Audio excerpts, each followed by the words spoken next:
Hi all, welcome to Shaluz world. Assalamualaikum. അപ്പോൾ എങ്ങനെയുണ്ട് എല്ലാവർക്കും സുഖല്ലേ? അപ്പോൾ നമുക്കൊരു പായസം ഉണ്ടാക്കിയാലോ, ഒരു പരിപ്പ് കൊണ്ടൊരു പായസം ഉണ്ടാക്കാം. നമുക്ക് ചെറുപയർ പരിപ്പ് എന്നോ അല്ലെങ്കിൽ നമ്മുടെ പരിപ്പ് പായസം എന്നൊക്കെ പറയാം കേട്ടോ അതിനെ. അപ്പോൾ എൻ്റെ വീഡിയോ ആദ്യമായിട്ടാണ് കാണെങ്കിൽ ഒന്ന് പോയിട്ട് സബ്സ്ക്രൈബ് ചെയ്യാൻ മറക്കരുത്. അപ്പോൾ നമുക്ക് വീഡിയോയിലോട്ട് കിടക്കാം കേട്ടോ. അപ്പോൾ ഞാനിവിടെ എടുത്തിരിക്കുന്നത് 2.5 തേങ്ങയാണ് എടുത്തിരിക്കുന്നത്. 2.5 തേങ്ങ എന്ന് പറഞ്ഞാൽ 2 തേങ്ങയും പിന്നെ അരമുറി തേങ്ങ എക്സ്ട്രാ എടുത്തിട്ടുണ്ട്. അങ്ങനെ 2.5 തേങ്ങ ചിരക്കി വെച്ചിട്ടുണ്ട് ഇവിടെ. പിന്നെ ഇവിടെ ഞാൻ എടുത്തിരിക്കുന്നത് ഒരു 300 ഗ്രാം പരിപ്പ് എടുത്തിട്ടുണ്ട്. അത് നന്നായി കഴുകി എന്താ പറയുക വെള്ളമൊക്കെ കളഞ്ഞ് വെച്ചിരിക്കണ പരിപ്പാണ് കേട്ടോ അത്. അപ്പോൾ ഇതിന് ചെറുപയർ പരിപ്പ് എന്നാണ് കേട്ടോ പറയാം. അപ്പോൾ നിങ്ങൾക്ക് അറിയില്ലെങ്കിൽ ഞാൻ അതിൻ്റെ പാക്കറ്റും കാണിച്ചു തരാം കേട്ടോ. അപ്പോൾ ഇതിങ്ങനെ നമ്മൾ മാറ്റി വെച്ചിട്ടുണ്ട്. അങ്ങനെ ഞാനിവിടെ 1-ാം പാലും 2-ാം പാലും 3-ാം പാലും മാറ്റി വെച്ചിട്ടുണ്ട്. അപ്പോൾ അതിൻ്റെ കണക്കൊക്കെ ഞാൻ പറയാം. ഓരോന്നും ഒഴിക്കണമെത്ത് ഞാൻ ഈ 1-ാം പാലും 2-ാം പാലും 3-ാം പാലും എങ്ങനെ എടുത്തതെന്ന് ഞാൻ പറഞ്ഞുതരാം. അപ്പോൾ ഞാൻ ഈ പരിപ്പ് ഉണ്ടാക്കുന്നത് കുക്കറിലാണ്. അപ്പോൾ ഞാനിവിടെ ഒരു 2 ടേബിൾ സ്പൂണ് നെയ്യ് എടുത്തിട്ടുണ്ട്. പശു നെയ്യാണ്. അപ്പോൾ അതിലോട്ട് ഞാൻ ഈ പരിപ്പിട്ടിട്ട് എന്താ പറയുക നന്നായിട്ടൊന്ന് ഇളക്കിയെടുക്കുന്നുണ്ട്. നന്നായിട്ടൊന്ന് വറക്കാൻ വേണ്ടിയിട്ടാണ്. ഒരു 10 മിനിറ്റോളം ഞാൻ ഒന്ന് വറുത്തിട്ടുണ്ടാവും ഒരു ചെറിയൊരു തീയിൽ. അപ്പോൾ ഇതിൻ്റെ കളറൊക്കെ ഒന്ന് മാറിയിട്ടൊരു ഓറഞ്ച് ഒരു കളറൊക്കെ ആയിട്ട് വന്നിട്ടുണ്ട്. പക്ഷേ എനിക്ക് തോന്നുന്നു വീഡിയോയിൽ കാണാൻ പറ്റുന്നില്ല. പക്ഷെ അങ്ങനെ വറുത്തിട്ടെടുക്കണം കേട്ടോ. അപ്പോൾ നമ്മളിങ്ങനെ ഈ പരിപ്പ് ഇങ്ങനെ റോസ്റ്റ് ചെയ്യുമ്പോൾ നമ്മളിങ്ങനെ പരിപ്പ് പായസം കുടിക്കണമെന്നത് അതിങ്ങനെ നമുക്ക് കടിക്കാനൊക്കെ പറ്റും. അല്ലെങ്കിൽ അത് ഭയങ്കര കുഴഞ്ഞിരിക്കും. അപ്പോൾ ഇതിങ്ങനെ ചെയ്യണതാണ് ഏറ്റവും ബെസ്റ്റ് കേട്ടോ.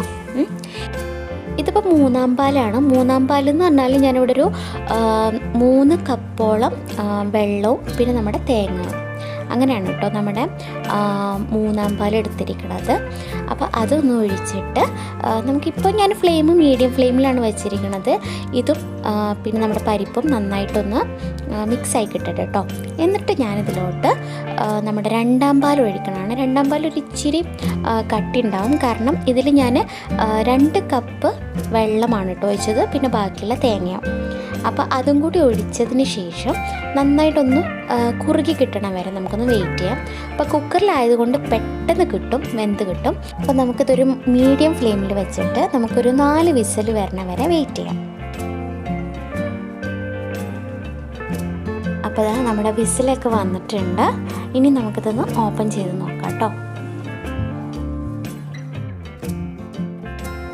അപ്പോൾ നമ്മുടെ പരിപ്പും അതേപോലെ നമ്മുടെ പാലൊക്കെ നന്നായി ഒന്ന് കുറുകി വന്നിട്ടുണ്ട്, നല്ല വെന്തിട്ടുണ്ട്.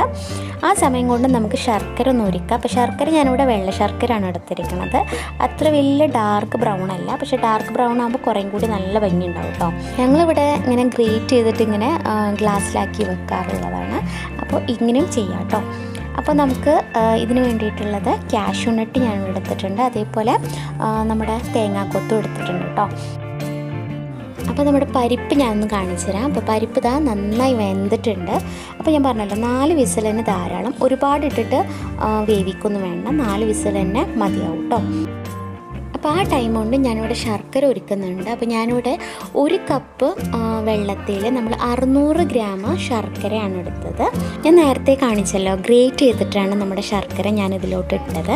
അതുകൊണ്ട് തന്നെ അങ്ങനെ ഒരുപാട് കുറുക്കാനൊന്നും വെച്ചില്ല, നേരിട്ട് തന്നെ ചൂടായിട്ട് ഇതിൽ ഒഴിച്ചതാണ് കേട്ടോ. എന്നിട്ട് നമ്മുടെ 1-ാം പാൽ ഒഴിക്കാം. അപ്പോൾ 1-ാം പാലെന്ന് പറഞ്ഞാൽ ഇവിടെ കട്ടിപ്പാലാണ്. അപ്പോൾ ആ കട്ടിപ്പാലിന് ഞാനിവിടെ 1 കപ്പ് വെള്ളത്തിൽ നല്ല നമ്മുടെ തേങ്ങ ഫുള്ളിട്ടിട്ടാണ് അടിച്ചെടുത്തിട്ടുള്ള കട്ടിപ്പാലാണ് കേട്ടോ അത്. എന്നിട്ട് ഇതിലോട്ട് നമ്മുടെ ഏലക്ക ഇടാം. ഇപ്പോൾ ഏലക്ക ഇഷ്ടമില്ലാത്തവർ ഇത് സ്കിപ്പ് ചെയ്ത് കളഞ്ഞേക്ക്. പക്ഷേ ഞാൻ സത്യം പറയാലോ നമ്മൾ ഏലക്ക ഇട്ടിട്ടുണ്ടെങ്കിൽ ഒരു പ്രത്യേക ടേസ്റ്റായി പായസത്തിന്. അപ്പോൾ ഞാനിവിടെ ഒരു 1/2 ടീസ്പൂണ് ഏലക്കയുടെ ഫ്ലേവർ ഇട്ടിട്ടുണ്ട്. പിന്നെ നമുക്ക് പശു നെയ്യ് തന്നെ എടുക്കാം. അപ്പോൾ പശു നെയ്യ് ഞാനിവിടെ തേങ്ങാക്കൊത്തും അതേപോലെ കാഷ്യൂ ഒക്കെ ഒന്ന് വറക്കാൻ വേണ്ടിയിട്ടാണ്. അപ്പോൾ എന്താ പറയുക നെയ്യിൻ്റെ ആ ടേസ്റ്റ് ഇഷ്ടമല്ലാത്തവർക്കാണെങ്കിൽ വെളിച്ചെണ്ണ യൂസ് ചെയ്താൽ മതി കേട്ടോ. അപ്പോൾ ഇവിടെ തേങ്ങാക്കൊത്ത് അതേപോലെ കാഷ്യൂനട്ടാണ് ഞാൻ ഇവിടെ എടുത്തിരിക്കുന്നത്. നിങ്ങൾക്ക് ഇഷ്ടമുള്ള എന്താ പറയുക നട്ട്സ് എടുക്കാം. ചിലർ കിസ്മിസൊക്കെ ഇടും. എനിക്ക് പൊതുവേ കിസ്മിസിനോട് വലിയ താല്പര്യമില്ല. അതുകൊണ്ടാണ് കാഷ്യൂനട്ടും അതേപോലെ നമ്മുടെ തേങ്ങാക്കൊത്തും ഇട്ടത് കേട്ടോ. നന്നായി ഒന്ന് ഇളക്കിയതിന് ശേഷം നമുക്ക് ചൂടോടെ വേണമെങ്കിൽ സെർവ് ചെയ്യാം. ചിലരിത് നല്ല തണുപ്പിച്ചിട്ട് കഴിക്കും. അപ്പോൾ എങ്ങനെ കഴിച്ചാലും ഇത് അടിപൊളി ടേസ്റ്റാണ്. അപ്പോൾ എൻ്റെ വീഡിയോ ഇഷ്ടമായിട്ടുണ്ടെങ്കിൽ ഒന്ന് പോയിട്ട് സബ്സ്ക്രൈബ് ചെയ്യാം. അതേപോലെ തൊട്ടപ്പുറത്തൊരു ബെല്ലൈക്കണും കൂടി ഉണ്ട്, അത് കൂടി ക്ലിക്ക് ചെയ്തിട്ടുണ്ടെങ്കിൽ ഞാൻ ഇടുന്ന പുതിയ പുതിയ വീഡിയോസ് നിങ്ങൾക്ക് നോട്ടിഫിക്കേഷനായിട്ട് വരുന്നതാണ് കേട്ടോ. അപ്പോൾ അടുത്ത വീഡിയോ ആയിട്ട് വരുന്നവരെ ബൈ.